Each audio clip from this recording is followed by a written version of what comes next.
Hey, my name is Dan Turner. I'm the lead pastor at Northwest Community Church and have been asked just to share a few things about how we communicate and stay connected as a community of faith, and also how we connect with our neighborhood around us here in 16th Street, Washington, D.C. I know for all of you that are watching, it's been a tough couple of years with COVID, and like probably all of you, we went virtual and stayed virtual up until Easter of 2021. But during that time, did the live stream and tried to constantly improve the live stream so that the quality of video and the quality of audio was better.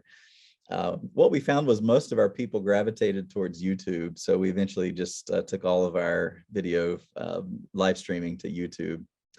So that's been our primary way to stay in touch with our members, and also to allow people to meet us that have never walked through our doors. We continued a lot of strategies that we were doing before. So our weekly electronic newsletter is sort of our clearinghouse for all things Northwest. And it's very much graphic driven. What we found is people really don't want to sit and read a lot of text. And so if you were to see one of our newsletters, you basically would see, you could scroll through that in 5 seconds and get a sense of what it's about without reading anything. So we stay connected to that. Actually, one of the Jason at Church of God Ministries turned me on to a tool called Call Multiplier.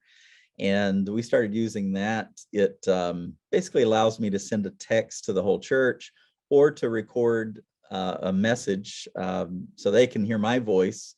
And so normally what I'll do is just share something encouraging with the congregation, share a thought or something that I think people might need to hear right now, and then maybe some news or an event that's coming up at the church to encourage them. We have I'd say probably 25 to 30% of our church members that we had before have not come back. And, probably 10 to 15% are probably not going to come back. And there's another 10 to 15% that are still hanging out online and have gotten pretty comfortable with that, either because of health issues, or they just would rather be at home. But after we reopened, it's it's challenging because you're communicating and preparing for an in-person audience, and also staying connected with those that are at home. We actually brought Reverend Darrell Reed on staff here at Northwest, just to help us make calls and reach out to those that we haven't seen in a while, and to stay connected to those that we know are having health issues. So we've tried to just staff up a little bit during this time so that we can do a little better job of staying connected. That's sort of the internal communication piece. Let me just talk for a moment about external. We've always been so outward focused. It's been a rough couple of years for us, just because so much of what we've done in the past we just couldn't do with all of the restrictions. Hopefully that's going to be changing here in 2022, but we use a model, we call it the big day model. So we plan 3 to 4 big days throughout the year. And in fact, today I've been planning for one of our big days, which is Super Bowl Sunday. I know for a lot of churches, and us included, it used to be one of our lower attended Sundays. But for the last few years since we've started doing our Super Bowl Sunday, it's actually our second most attended service. I've been a little nervous it was going to surpass Easter, which I don't know what that would say about us if we had more people for football than for Easter. But we're glad that people enjoy that service. And it's just sort of a real irreverent, humorous, joyful worship experience. And so we're doing that actually this Sunday.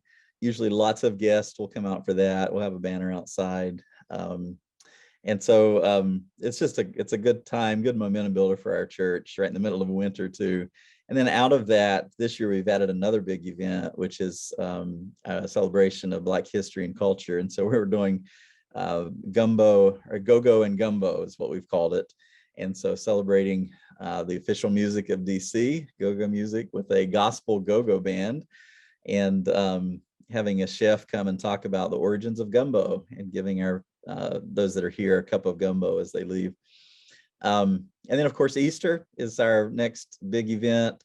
And then moving through the summer, DC becomes a ghost town. So we don't do any big events during the summer, but coming into the fall, we have usually a big back to school event, and then a big event around Christmas. So the 4 or 5 events, and it helps us not to wear our congregation out. They know that it's going to be a strong push, invitational period. And then we're going to have some downtime to rest between those big events, because there are lots of work, lots of energy, lots of resources go towards those.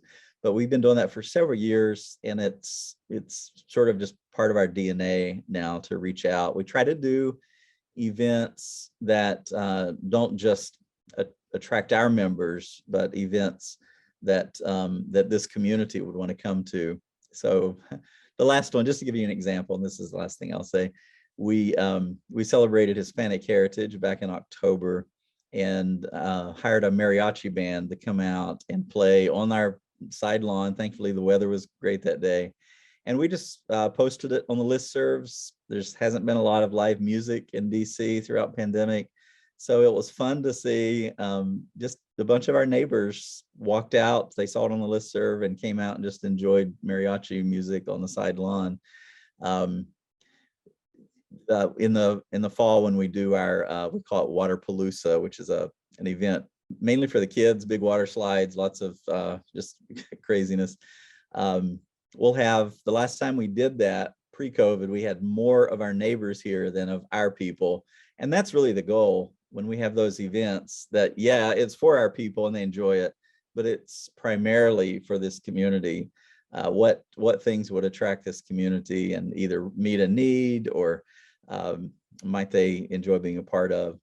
So that's some of the strategies that we used. Before I was recording this, was talking to Teresa Robertson, and you need to talk to her about how to convert your YouTube audience into contacts. She's got some really impressive ideas. I was taking notes there, but there's just a few things that we're doing. We're learning and trying new stuff all the time. We don't have all the answers, but we're trying. Sorry about that. But thanks for this opportunity.